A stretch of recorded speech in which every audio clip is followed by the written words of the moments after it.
soalan 6A. Diagram shows human fetus in his mother's uterus. Kita tengok soalan, dia kata, explain the function of fluid X. Okay, bila ada soalan yang ada unknown, contohnya soalan ni, first point, kita kena mention dulu, apa unknown tu. So, first point, kita kena cakap, fluid X is amniotic fluid. Next point, baru kita mention function fluid X ni. So, amniotic fluid acts as cushion that protects if mother falls or physical harm or outside pressure. Amniotic fluid ni sejenis cecair that surround the fetus. Jadi bila mak ni terjatuh ke atau terhentak something, amniotic fluid ni dia akan serap hentakan tu atau tambah masa hentakan. Seterusnya, acts as lubricant for fetus body part such as fingers and toes from growing together. Okay, amniotic fluid ni dia prevent daripada jari tangan atau jari kaki fetus ni daripada tumbuh bersambung. Contohnya kita boleh tengok dekat jari kaki itik. Antara jari tu dia tak betul-betul terpisah. Next, contain antibodies which protects the fetus against disease. Sebenarnya dalam amniotic fluid ni ada banyak substance. Contohnya hormon, enzim, protein, salah satu dia antibodies. Seterusnya, allow the baby to float inside amniotic fluid, giving its freedom to move, giving muscles and bones the opportunity to develop properly. Amniotic fluid ni dia create space antara fetus dengan uterus wall that allow the fetus to move around and grow. Maksudnya tak adalah fetus ni terhimpit dekat dalam uterus tu. Lastly, amniotic fluid insulates the baby, keeping it warm by maintaining the regular temperature. Walaupun ibu fetus tu tinggal dekat musim sejuk ke, musim panas ke, fetus tu takkan efek. Sebab amniotic fluid ni So let's move on to the next question. Diagram 6.2 shows 3 healthy practices for pregnant women. Explain the effects on the development of fetus if these healthy practices are not followed. So let's look at the stimulus given. No smoking, no drugs and no alcohol. So for this specific question, we need to provide answers based on the stimulus given. So we should provide the effects on the development of fetus for all of the 3 practices given in the stimulus, which is smoking, drugs and alcohol. First, let's take a look on the effects of smoking on development of fetus. Cigarette smoke contain nicotine, carbon dioxide and carcinogenic substances. These harmful substances can diffuse from maternal capillary to fetus capillary through placenta. In high dose, these substances can cause miscarriage or premature birth. Secondly, drugs. Drugs contains harmful chemical substances. For example, cocaine and ecstasy contain high dose of chemical substances.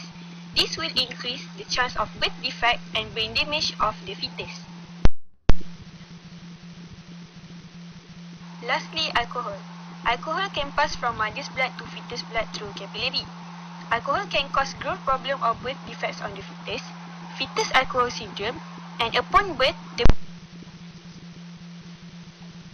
For question 6C, we are given a diagram that shows the relationship between hormonal levels and changes in the ovaries and uterus during the menstrual cycle.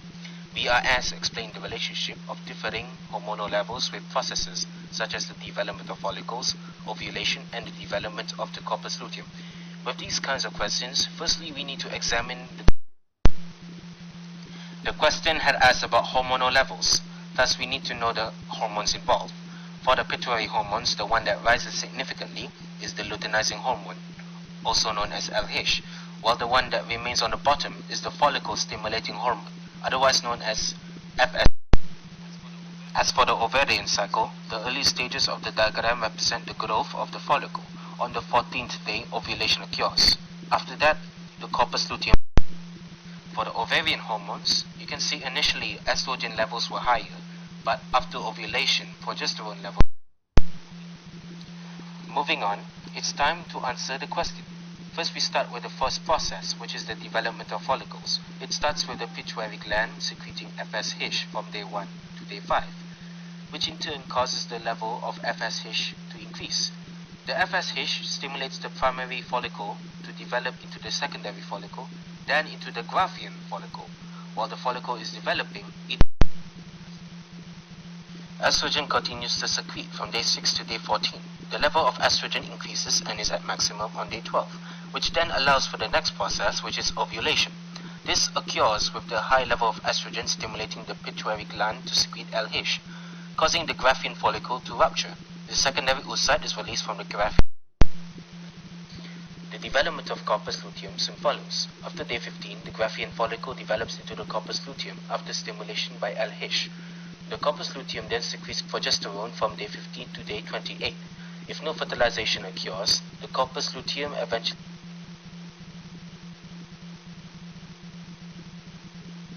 Okey, so sekarang kita tengok jawapan.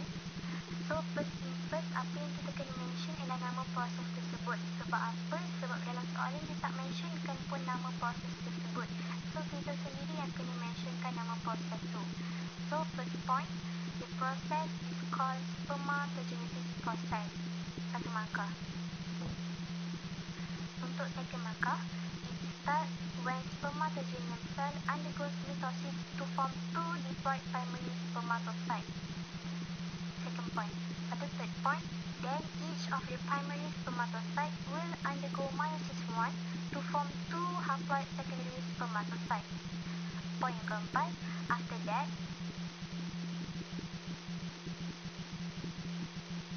okay, so sekarang kita tengok jawapan.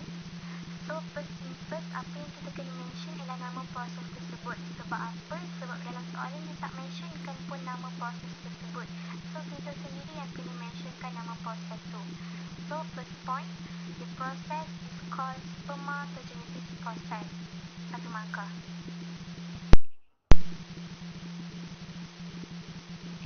So let's start with question 7b. Explain how the HCG injections enable the process of pregnancy. So when you see the word how, you must automatically think that you must state the ways of HCG that enable the process of pregnancy.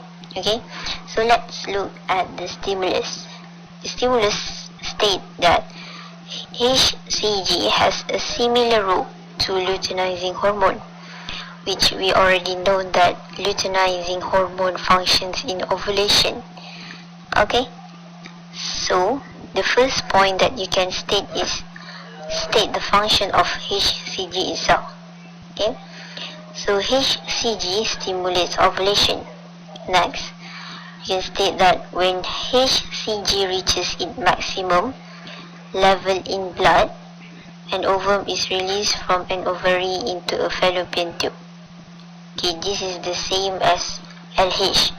When it is in its maximum, only then it could be functioning, it could be functioning really well. Next, an ovum is released from an ovary into a fallopian tube. After that, the ovum is fertilized by sperm. This shows where the fertilization process occurs. Next, why the ovum is fertilized by a sperm? Is that to form a zygote. The Graafian follicle changes to corpus luteum. Then the corpus luteum secretes progesterone, and lastly, progesterone maintains the thickness of the uterine wall lining tissue, which allows implantation to occur. So the conclusion is you must see the stimulus, underline it, and understand what the question really wants. So now I will present to you number 7C. The question is, diagram 7.2 shows a male and a female reproductive organs of a plant. So in the question, we can see the male reproductive organ and the female reproductive organ. The question is, based on diagram 7.2, explain how double fertilization occurs in the plant. This question consists of 10 marks, so it requires us to give 10 points at least or more than that. The more is better. Firstly, we have to know the structure in the flower. So for the male reproductive structures, which is stamen is consists of filament and anther. Anther is the structure that produces pollen grains which contain male gametes. For the female reproductive structure, which is carpels are fused together to form a pistil. So pistil consists of stigma, style, and ovary. So now we have to tell how the pollen grains are formed in the anther. Firstly, we know that in the pollen grain, it consists of pollen sacs. The 4 pollen sacs contains pollen model cells. Each of the polymorph cell will undergo meiosis to produce 4 haploid cells, which is called as a tetrad. Then the tetrad will divide by mitosis to form 1 tube nucleus and 1 generative nucleus. So that is a bit explanation about the formation of pollen grains in the anther. Now we have to go to the process of pollination until the double fertilization process. So we know that pollination is the process which matured pollen grain that is formed in the anther just now are transferred to the stigma of a flower. When the pollen grains fall onto the stigma, it will stimulate the secretion of sucrose. So the secretion of sucrose will stimulate the pollen grain to germinate. The other male nucleus will fuse with the 2 polar nuclei to form a triploid nucleus. So now the zygote will develop into embryo, which consists of 1 or 2 cotyledon, a radicle, and a plume, while the triploid nucleus will develop into an endosperm tissue. So these are all points that you need to include in your answer to give. The pollen tube will grow down the style towards the ovule. So during the growth, the generative nucleus will divide by mitosis to produce 2 male nuclei. So when the pollen tube reaches the ovary, it will enter the ovule through micropyle. The tube nucleus will disintegrate and the 2 male nuclei in the tube just now will enter the embryo sac. So here we have to explain about the double fertilization process. When the 2 male nuclei enter the embryo sac, one of the male nucleus will fuse with the egg